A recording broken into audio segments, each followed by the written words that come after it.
ఉప ముఖ్యమంత్రి పవన్ కళ్యాణ్ మాట మంతి లేకపోతే మాట మంటలో మరో 2 కోణాలున్నాయి అని చెప్పాను నేను. అందులో అతి తీవ్రమైంది అది అధికారిక కార్యక్రమం అయినప్పటికీ కూడా నేను ముఖ్యమంత్రికి చెప్పను, ప్రజలకే చెప్తాను, ప్రజలతోనే మాట్లాడతాను. ప్రజలతో మాట్లాడండి. కానీ ఒక ప్రభుత్వం అంటేనే ముఖ్యమంత్రి. మన రాజ్యాంగం ప్రకారం ముఖ్యమంత్రి, ప్రధానమంత్రి. మన భారత రాజ్యాంగం చెప్పేది అది.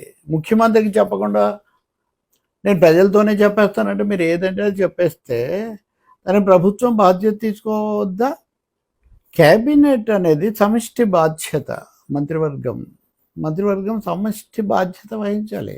మీరు ఆవేశపడిపోయి ఒక విధమైన అసహనానికి గురైపోయి నేను వేదికల మీద చెప్పేస్తాను. మరి మీకు ముఖ్యమంత్రి గారు ఇలా చెప్పమన్నారేమో తెలియదు కానీ పవన్ కళ్యాణ్ గారికి, కానీ ఆయన అలా మాట్లాడడం చాలా ఆశ్చర్యం. దీన్నే అందరూ తీసుకొని ఏ మంత్రికి ఆ మంత్రి నేను ముఖ్యమంత్రి గారు చెప్పను, నేనే ఇక్కడే చెప్తానంటే అప్పుడు ఆ నిర్ణయం ప్రభుత్వానిదా మీ వ్యక్తిగతమైందా? మీ వ్యక్తిగతమైంది అయితే దాన్ని అధికారులు కానీ పాటించాల్సిన అవసరం ఏముంది? ప్రజలు దాన్ని విధానంగా తీసుకోవాల్సిన అవసరం ఏముంది?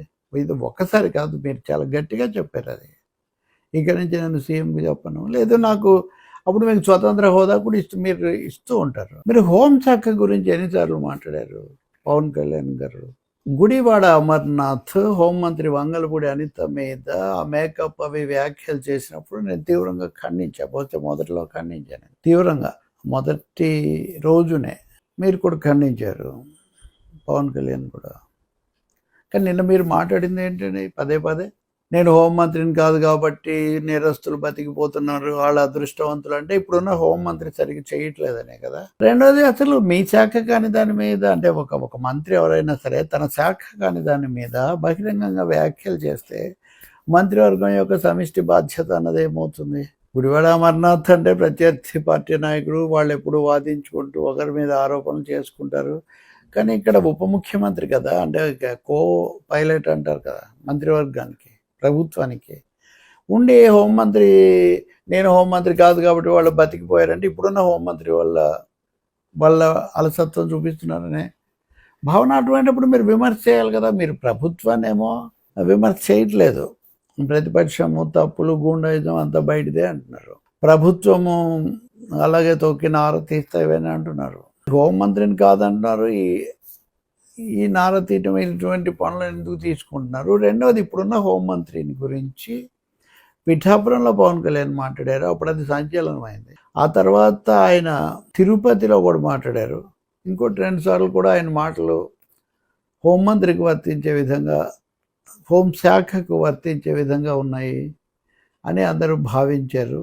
ఇప్పుడు అయితే కనుక అసలు ముఖ్యమంత్రి ఉప ముఖ్యమంత్రి మాట్లాడి సీఎం మీద చర్య పెంచాలని నిర్ణయించుకున్నారు, కానీ అప్పుడు హోంమంత్రి అసలు లేరు.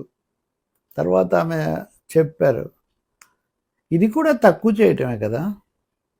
అంటే ఒక విధంగా ప్రత్యర్థి పార్టీ వాళ్ళు వ్యక్తిగతమైన వ్యాఖ్యలు చేసుంటే మీరు, అంటే మంత్రివర్గ సభ్యులైన వాళ్ళు హోంమంత్రి సరిగ్గా లేరని చెప్పడమే కదా. నేను చాలా కాలంగా మాట్లాడలేదు, అప్పుడెప్పుడో పిఠాపురంలో తప్ప మళ్ళీ నేను శాంతి భద్రతల దగ్గరికి పోలేదని నిన్న పవన్ కళ్యాణ్ అన్నారు. కానీ లా అండ్ ఆర్డర్, శాంతి భద్రతలు, రూల్ ఆఫ్ లా, ఈ అంశాన్ని నిన్న మొత్తం ఆయన చెప్పిందంతా శాంతి భద్రతలు హోంశాఖ. ఒక్క హోంశాఖ లేకపోతే హోంశాఖ మంత్రి సరిగ్గా చేయలేదు అన్న ఒక పదం వాడలేదు, కానీ ఇంకా మిగిలినవన్నీ అనేసారు. ఇది కూడా తక్కువ చేయటమే కదా. సాటి మంత్రిని గురించి బహిరంగంగా అన్ని రకాలుగా అన్నిసార్లు అన్నాడు. ఇక్కడ కూడా మళ్ళీ సామాజిక కోణము కూడా ఉంది. అంతకుముందు వినిపిక అన్నది ఇక్కడ కూడా వస్తుంది కదా. ఇంకొకటి, ఇది అధికారిక సభ, జనసేన సభ్యులు ఏం చేయాలో ఏం చేయకూడదో కూడా మీరు ఇక్కడే చెప్తున్నారు. ఇది ఎలా కుదురుతుంది? ఇదేమన్నా జనసేన సభ? కూటమి అంటే జనసేన ఒక్కటేనా? మాటామంతి అనే అధికారిక కార్యక్రమం ఎస్పీ కూడా అక్కడ వేదిక మీద ఉండగా జరుగుతుందంటే ఇది పూర్తిగా ప్రభుత్వ సభ కదా. సో జనసేన శాసనసభ్యులు ఎంతసేపు నేనే మాట్లాడాలా, మీరు మాట్లాడరా, ఇట్లాంటివి మీరు అన్నప్పుడు పార్టీ అధినేతగా మీరు చెప్పదలుచుకుంది పార్టీ సమావేశంలో కదా చెప్పాలి ఉప ముఖ్యమంత్రి. ఇది ఇంకోటి చాలా, అంటే ఇవి ఈ ధోరణులు పెరిగి ప్రతి ఒక్కరు ఇలా మాట్లాడడం, ప్రతి మంత్రి ఇలా మాట్లాడడం మొదలు పెడితే మంత్రివర్గం యొక్క సమిష్టి బాధ్యత, కలెక్టివ్ రెస్పాన్సిబిలిటీ అన్నటువంటి క్యాబినెట్ సూత్రం ఏమైపోతుంది? రెండవది, ఇప్పుడు మంత్రివర్గ పునర్వ్యవస్థీకరణ అది ఇది చాలా అంటున్నప్పుడు శాఖలు మార్చితే ముఖ్యమంత్రి ప్రిరోగేటివ్, ఆయన మారుస్తారు.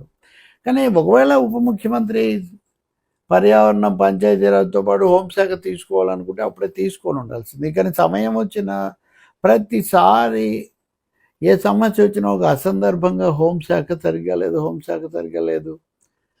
తెలియదా తనన్న మాటల యొక్క ప్రభావం ఎవరి మీద పడుతుంది అన్నటువంటిది తెలియదని మనం కొన్నిసార్లు ఆదేశాలు ఇవ్వడం కూడా చూస్తాం. నిన్న కూడా కొంతవరకు ఇచ్చారు అధికారులకు కూడా.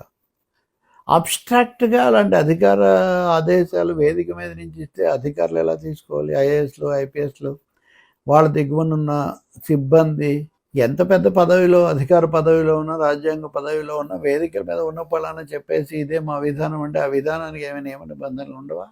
కాబట్టి ఇక్కడ ప్రభుత్వ నియమావళి, అలాగే సాటి మంత్రి యొక్క బాధ్యత, పరిధి, ఇలాంటి వాటిని కూడా ఉల్లంఘించేసి లేదా బేఖాతరు చేసి అసలు ముఖ్యమంత్రికి కూడా చెప్పబోను అంటే మీ మధ్య ఉన్న సంబంధాలను బట్టి మంత్రులు సర్దుకోవచ్చునేమో, కానీ అది ప్రజలకు మటుకు సరైన సంకేతం వెళ్ళదు. ప్రజల సంగతి సరే, వాళ్ళు ఏదో ఓటర్లుగా, పౌరులుగా ఉంటారు, కానీ అధికారుల మాట ఏంటి? వాళ్ళు బాధ్యతలు నిర్వహించాలి కదా. రేపు పొద్దు నుంచి ప్రతి ఒక్కరు వెళ్ళి ఉప ముఖ్యమంత్రి వేదిక మీద ఇలా చెప్పారు, మీరు ఎందుకు పాటించారంటే వాళ్ళు ఏం చేయాలి?